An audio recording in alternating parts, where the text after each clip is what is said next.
After the successful campaign against Ammon, Shaul sets up for the first time a standing army of 3,000 soldiers. They're meant to be backed by the rest of the nation that can fight as reserves and can be called upon if needed. Following is the single most detailed battle in all of Tanakh. We'll break it down into 5 stages and make use of detailed maps along with the natural scenery to help us understand the flow of events along with the deeper strategy and how it connects with the central message we've been developing. In the first stage, Shaul is based in Michmas. Yonatan assassinates the Plishti official in Geva and takes control of the area. After the attack, Shaul moves eastwards from Michmas and calls all fighters to gather in Gilgal. Why drag everyone down when they'll have to return uphill at a disadvantage when the attack begins?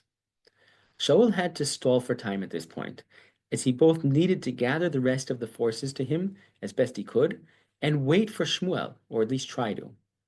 The Plishtim's strongest advantage was their war chariots, which will be most effective on the flatter hilltops.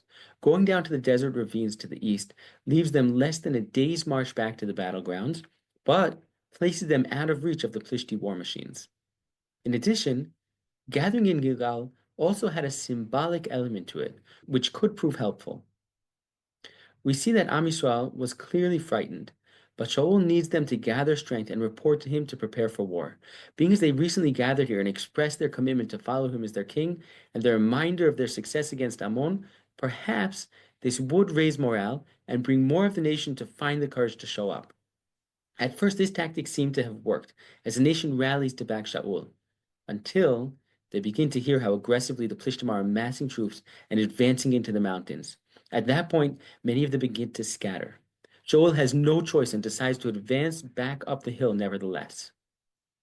In the second stage of the war, the Plishtim advance eastwards and take Michmas. It seems they took the flat area just before Michmas in order to set up an outpost from which they'll advance on their punitive campaigns of destruction around the region. This also perhaps employs an element of psychological warfare in that they're setting up camp specifically where Shaul had been stationed before heading down to Gilgal, meaning they made it look like they'd already defeated Shaul before the battle had even really begun. Another important strategic element in taking this location is the important junctions that they're controlling here. The meeting points of a main north-south mountain road and the east-west road of Maleh Beit Haron up from the west to the mountains, intersecting the north-south road, and then continuing on down eastwards towards Gilgal, where Shaul is currently camped.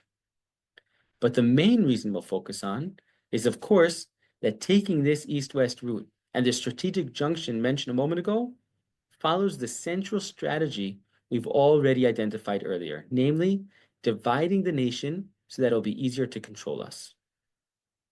In the third stage of the battle, Shaul answers the Plishti challenge and moves up to the area of Geva.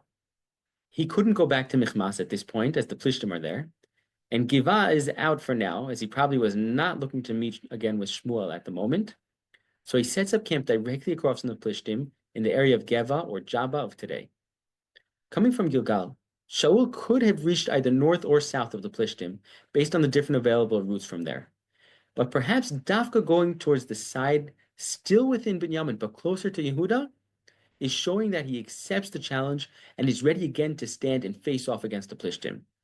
He's also not simply going back to the capital, but directly across from the Plishti camp. However, the Plishtim aren't planning simply to sit across from Shaul. They'll apply real pressure during the standoff, as we'll see in the following stage. In the fourth stage, the Plishtim send out the Mashchit and set up a forward post. The Plishtim, who seem to have won before they even began, must now use this to make it very clear that it's not in our interest to try these kinds of shenanigans again. And so they go out on a campaign to simply destroy everything they come across. They head out in 3 directions. North, up one of the main central north-south routes. East, perhaps besides to destroy, also to make sure that no troops will come up from that direction. And of course, to complete the division between the north and south in Israel. And strangely, west. That's where they came from. True, maybe they didn't stop to destroy places on the way up, and as such, now they're returning with that in mind. But it's likely also because this is a very significant campaign far from home, and they must protect their supply line and path back in case needed. South, of course, is not yet an option, unless they want an all-out confrontation, as that's where Shaul is camped. Instead, they set up a forward post to the south to block the narrow passage in the route heading north, and to keep Shaul and his armies away while most of the fighting troops are out destroying the land. Shaul, in return, places a forward post as well by Migron. This cuts off the Plishtim from one branch of their army, and, of course, the important supply line and retreat route mentioned earlier. This is a daring move, and in essence is challenging the Plishtim straight out. Finally, we have stage 5. At this point, Yonatan and his arms bearer go on attack. They aren't attacking the main camp of the Plishtim by Michmas itself, but the forward position, or Motzav, by the Ma'avar, the narrow passage in the route heading north. If they can open this path, Shaul's armies can attack directly without interference. But they don't attack straight from Shaul's forward post as maybe would be expected. They go through the valley between the two camps, which the Ma'avar is supposed to circumvent, so that the travelers don't have to go down the steep cliffs and back up on the other side. The Plishti guards figured that the two came crawling out of the caves and scurried back to them after they had been spotted. They kept their attention on the narrow passage in front of them, which would seem to be their main threat, not considering that an enemy could cross the valley, climb up the cliffside, and appear to the north behind them. But that's exactly what the two did. The guards, upon seeing the two appearing behind them, think it could be a full-on attack of soldiers coming up out of the valley and run back towards their main camp from the forward post. The soldiers in the camp may have thought in the confusion of the moment that this was an attacking army, and they end up attacking each other. It's not uncommon in war for units in the same army to accidentally attack each other in the confusion. Add to this the Ivrim, who had been in the Plishti camps for whatever reason, whether by choice, out of fear of standing against them, or as captives. They apparently gained courage from the attack and joined the battle, turning on their Plishti captors or commanders. It might sound strange that the Ivrim may even involuntarily join the Plishtim, but keep in mind that later on David himself does this when he joins Achish. So it seems that the Plishtim were open to such agreements. Once they see the tide turning, however, they too turn against the Plishtim who had hired them. This could also be why later on the other Sranim demand that Achish send David back, but more on that later. Finally, Shaul and his forces join the battle. They have a clear pass as the forward post has been abandoned. They take advantage of the chaos in the enemy camps and the fact that the main fighting forces are out in the destruction campaigns. As such, he can much more easily go forward and attack the main base by Michmas that these troops would be expected to return to. And it's also the point of control that they had set up in the mountains. But the Plishtim don't end up retreating directly to the west. They go all the way up to Beit Aven by Beit El, and only then down to the southwest. Why? You may already have connected the dots and understood that this is likely because, as we had noted, Shaul had cut off their escape route. As is often the case, the Plishtim probably lost more soldiers in the awful, bloody, drawn-out retreat than in the battle itself. In short, the topography and geography detailed throughout this event not only brings the story to life, but emphasizes the goal of the Plishtim, namely, not just to control routes, but to control us. Colonel Oliver Spaulding, head of the history department of the U.S. Army War College, wrote about British maneuvers against the Ottomans in the same area during World War I. The mission was to attack Jericho and push the inhabitants to Transjordan. The British units were spread out in the area of Chizma, northeast of Yerushalayim. In order to do this, there was a need to first strengthen the hold on the line by taking over a village called Mukhmash, on a high hill controlling the area. The British troops were stationed on the hills south of the town, with a deep ravine separating between the two. Sound familiar?